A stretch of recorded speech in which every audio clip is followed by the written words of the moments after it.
Bonsoir à tous et bienvenue sur Cameroun Info 237, votre chaîne préférée pour décrypter l'actualité qui fait vibrer le triangle national. Aujourd'hui, nous plongeons au cœur du pouvoir, là où les décisions font trembler l'échiquier politique.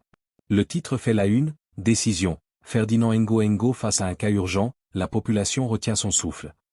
Dans cette vidéo, nous allons analyser pourquoi le secrétaire général de la présidence est actuellement sous le feu des projecteurs, quel est ce dossier brûlant qui ne peut plus attendre, et surtout, quelles sont les conséquences réelles pour vous, dans vos quartiers, vos marchés et vos entreprises. Avant de commencer ce grand reportage, chers abonnés, donnez-nous un petit pouce bleu. C'est un geste simple qui encourage énormément notre travail de recherche. Et si vous n'êtes pas encore de la famille, abonnez-vous dès maintenant et activez la cloche pour rester scotché à toutes les mises à jour de l'actualité camerounaise. Si tout ça est prêt, alors, on commence. Yaoundé, palais de l'unité. L'ambiance, un palais sous pression.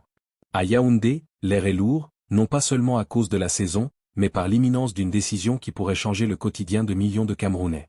Au cœur de cette effervescence, un homme, Ferdinand Ngo. Celui que l'opinion surnomme parfois « l'homme à la signature transversale », se retrouve aujourd'hui au pied du mur. Le dossier posé sur son bureau ne peut plus attendre. Dans les couloirs du palais d'Etoudi, les téléphones crépitent.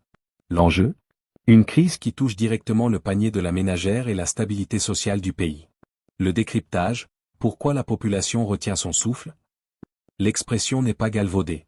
Pour comprendre l'urgence, il faut regarder ce qui se passe dans la rue, loin des dorures du pouvoir. Le spectre de la vie chère, imaginez une mère de famille au marché de Mundi ou de Sandaga. Elle constate que le prix du sac de riz ou de l'huile de palme grimpe chaque semaine.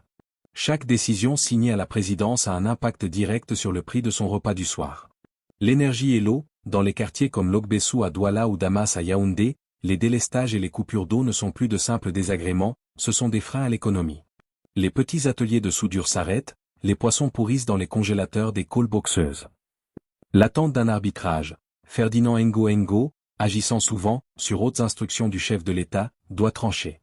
Sa décision peut débloquer des fonds d'urgence, limoger des responsables incompétents ou lancer un plan de secours national. Analyse, le poids d'une signature. Ferdinand Ngo n'est pas qu'un administrateur, il est le pivot du système. Dans ce cas précis, sa capacité à réagir vite est scrutée par deux groupes. Les partenaires internationaux, qui attendent de voir si le Cameroun respecte ses engagements de réforme.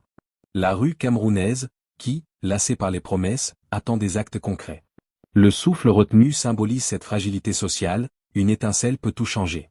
Note de la rédaction, ce n'est pas seulement une question de paperasse administrative.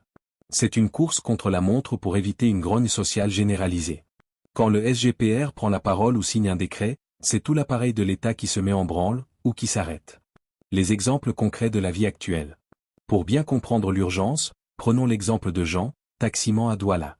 Pour lui, la décision de Ngo sur les subventions du carburant ou sur l'état des routes n'est pas de la politique abstraite. C'est la différence entre pouvoir rentrer chez lui avec 5000 francs CFA de bénéfices ou finir la journée à découvert. Ou encore Aïssatou, étudiante à Ngaoundéré, dont le futur dépend des investissements dans le numérique ou l'éducation décidés au sommet de l'État. Pour eux, le palais de l'unité semble loin, mais les conséquences des décisions de Ferdinand Ngo sont dans leur salon tous les soirs. Conclusion, vers un dénouement imminent ? La question n'est plus de savoir si Ferdinand Ngo va agir, mais quand. Le temps politique ne correspond pas toujours au temps social. Alors que les dossiers s'empilent, chaque minute de silence supplémentaire alimente les rumeurs dans les circuits de la capitale. La population, entre résilience et impatience, regarde vers la colline d'Etoudi. Le prochain communiqué de la présidence sera-t-il le remède tant attendu ou une simple aspirine sur une plaie ouverte ?